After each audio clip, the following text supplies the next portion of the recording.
రామ్ టాక్కి తిరిగి స్వాగతం. మోడీ పేదల కొమ్ము కాస్తున్నాడా, పెద్దల కొమ్ము కాస్తున్నాడా? రాహుల్ గాంధీ మాట్లాడితే మోడీని అదానీ అంబానీలకి ఏజెంట్గా మాట్లాడుతూ ఉంటాడు. అంటే ఆయన ఉద్దేశం ఏంటంటే రోజు ధనవంతుల్ని తిడతా ఉండాల. అంటే కాంగ్రెస్ హయాంలో జరిగింది అదే.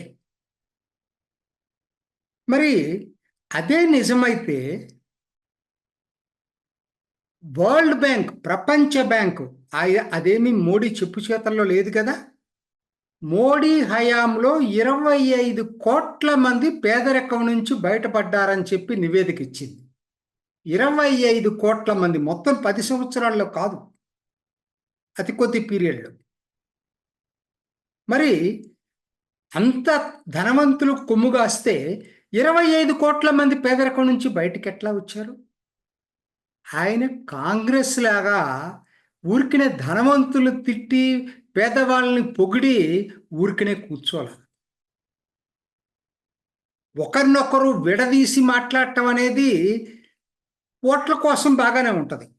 కానీ మోడీ హయాంలో మరి ఆయన పర్ఫార్మెన్స్ చూసుకుంటే, కాంగ్రెస్ పర్ఫార్మెన్స్ చూసుకునేటట్టయితే మరి మోడీ హయాంలో గణాంకాలు ఏం చెప్తున్నాయి?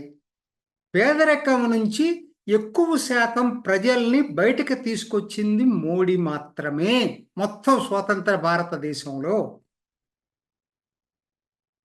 మరి ఈయన పెద్దలకు సపోర్ట్ చేస్తున్నాడా, వాళ్ళు పెద్దలకు సపోర్ట్ చేస్తున్నారా? పెద్దలకు సపోర్ట్ చేస్తున్నారో లేదో తెలియదు, కానీ పేదలకు ఏం ఉపయోగపడ్డారు?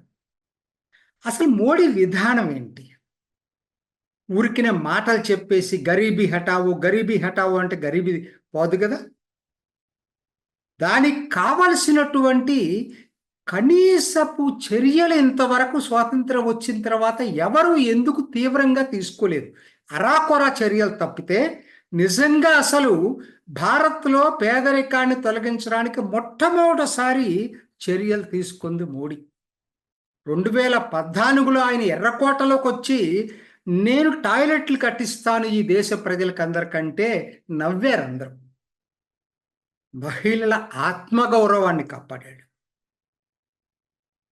ఆయన జనధన్ ఖాతాలు ఓపెన్ చేస్తానని అదే మీటింగ్లో చెప్పాడు ఎర్రకోట నుంచి. ఏంటి జనధన్ ఖాతాలు ఎప్పుడు చెప్పేదే పాలకులు అనుకున్నారు. చెప్పటమే కాదు, జస్ట్ 13 రోజులండి, 15వ తారీఖు చెప్పాడు. ఆగస్టు 24వ తేదీన జనధన ఖాతా మొదలైంది. బ్యాంకులకి టార్గెట్ ఇచ్చాడు ముందే, 5 నెలల్లో మీరు కంప్లీట్ చేయాలని. అంటే అన్నీ కాకపోవచ్చు, 12 కోట్లు ఓపెన్ చేశారండి 5 నెలల్లో. That is Modi. అది ఏంటనేది తర్వాత చెప్తా, జనధన్ ఖాతాలు. తర్వాత మరి ఇవాళ కోవిడ్ వచ్చిన తర్వాత గరీబ్ కళ్యాణ్ యోజన కింద ప్రతి ఒక్కరికి ఉచిత రేషన్ బియ్యం ఎవరిస్తున్నారండి? రైతులకు ఫెర్టిలైజర్ సబ్సిడీ ఎవరిస్తున్నారండి? అట్లానే అన్నిటికీ అంటే పేదరికం నుంచి మీరు డబ్బులు వాళ్ళకి డైరెక్ట్గా ఇవ్వకపోవచ్చు. పేదరిక నిర్మూలన ఎలా జరుగుతుందో ఆయన చేసి చూపిస్తున్నాడు. పేదలకు ఇల్లు కట్టిస్తున్నాడు. ఇంతకుముందు ఎవరు కట్టించననేటువంటి ఇల్లు ఈయన కట్టించాడు. అప్పుడు కట్టించడమే కాదు, ఇప్పుడు మళ్ళీ టార్గెట్ తీసుకున్నాడు. ఈ 5 సంవత్సరాల్లో 3 కోట్లు మళ్ళీ కొత్తగా ఇల్లు కట్టిస్తానని చెప్పి టార్గెట్ తీసుకున్నాడు. అదే కాదండి, అసలు పేదలకి ఆరోగ్యం, ఏదైనా పెద్ద జబ్బు వస్తే ఎక్కడికి వెళ్ళాలో తెలియని పరిస్థితుల్లో ఇవాళ ఆయుష్మాన్ భారత్ పెట్టి వాళ్ళకి చల్లగా నిద్రపోయే పరిస్థితి కల్పించాడండి. ఇంకా వాళ్ళకి చింత లేదు. ఏదైనా వచ్చినా కూడా ఖచ్చితంగా ఆ కార్డు తీసుకొని వెళ్తే, హెల్త్ కార్డు తీసుకొని వెళ్తే ఏ హాస్పిటల్లో, కార్పొరేట్ ఆసుపత్రుల్లో కూడా వైద్యం దొరుకుతుంది.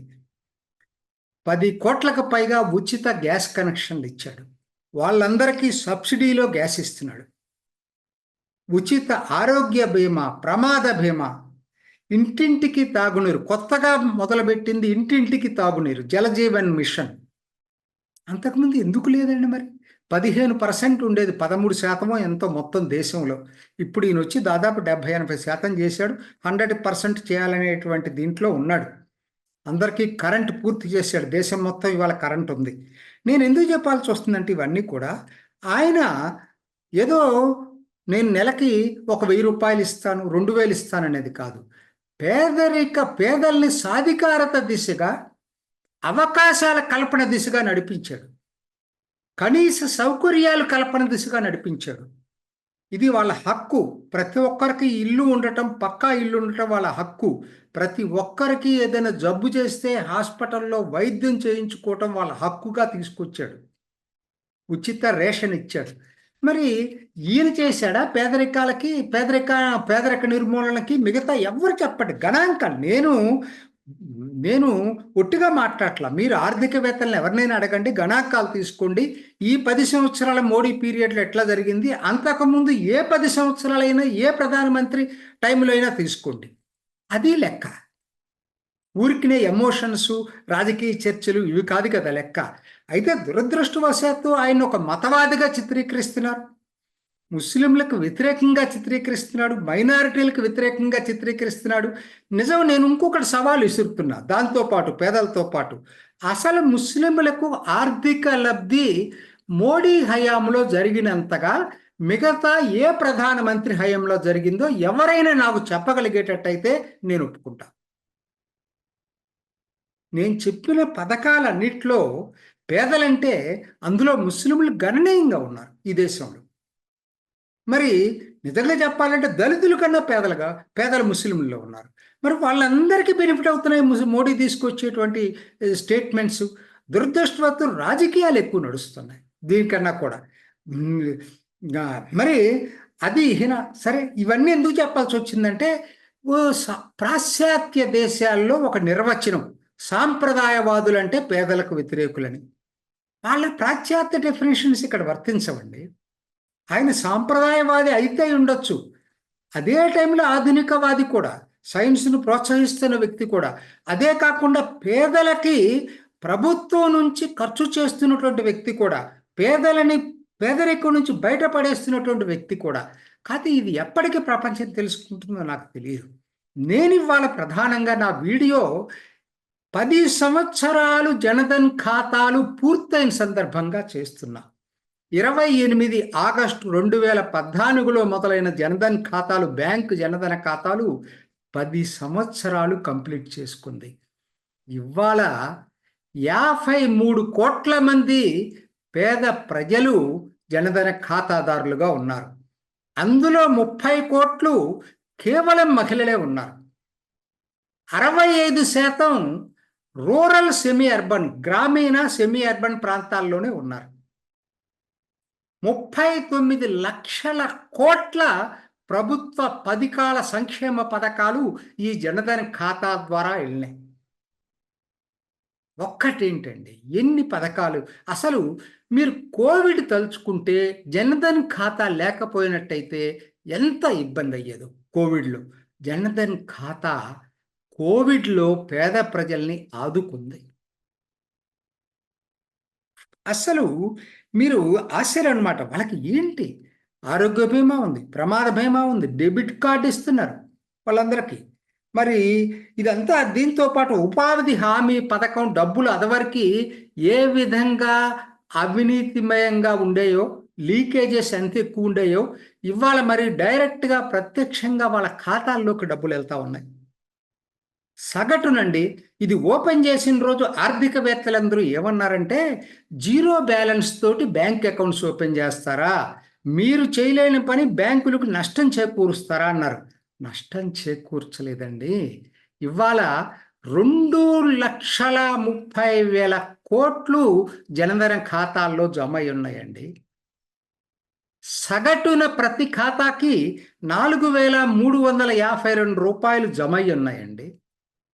జీరో బ్యాలెన్సే, వాళ్ళకేం నిబంధన లేదు డబ్బులు ఉంచాలని. కానీ సగటున 4,352 రూపాయలు ఉన్నాయి వాళ్ళ ఖాతాల్లో. ఇవాళ సేవింగ్స్ ఖాతాల్లో పెద్దవాళ్ళు పెట్టుకోవట్ల, వీళ్ళే పెట్టుకుంటున్నారు. బ్యాంకులకు నష్టం జరగల దీనివలన. అసలు ప్రపంచంలో ఇంత పెద్ద ఫైనాన్షియల్ ఇంక్లూజన్ ఇంకోటి లేదని ప్రపంచ బ్యాంక్ చెప్పింది, మనం కాదు. అన్ని గ్రామాలకి ఇవాళ బ్యాంకింగ్ వ్యవస్థ విస్తరించిన దాంట్లో ఈ జనధన ఖాతాలు ప్రముఖ పాత్ర పోషిస్తూ ఉన్నాయి. ఒక్క మాటలో చెప్పాలంటే 1969లో ఇందిరాగాంధీ బ్యాంకులు జాతీయకరణ చేసి పేద మధ్యతరగతి వర్గానికి దగ్గర చేస్తే బ్యాంకింగ్ రంగాన్ని, 2014లో జనధన ఖాతాల కార్యక్రమాన్ని మొదలుపెట్టి మోడీ దాన్ని మరింత విస్తృతంగా పేద ప్రజలకు దగ్గరకు చేర్చగలిగాడు, పేద ప్రజల ప్రయోజనాలకు ఉపయోగపడేటట్టు చేయగలిగాడు. సో కాబట్టి ఇవాళ ఆయన పేదరిక నిర్మూలనలో ప్రపంచ బ్యాంకు ప్రశస్తులు అందుకున్న దానికి ఒక ముఖ్య సాధనంగా జనధన ఖాతాలు ఉపయోగపడ్డాయి. అందుకనే ఆగస్టు 28, 2014ని ఎప్పటికీ మర్చిపోవద్దు. పేద ప్రజలకి ఇది సువర్ణ అక్షరాల్లో లిఖించగలిగినటువంటి రోజుగా మనందరం గుర్తుపెట్టుకుందాం. ఇది ఈనాటి రామ్ టాక్. ఇంకొక ఎపిసోడ్లో మళ్ళా కలుసుకుందాం. నమస్తే. మీ అభిప్రాయాన్ని కూడా కామెంట్ బాక్స్లో తెలియజేస్తూ ఇలాంటి ఇంట్రెస్టింగ్ అప్డేట్స్ కోసం మా ఛానల్ని సబ్స్క్రైబ్ చేసుకోండి.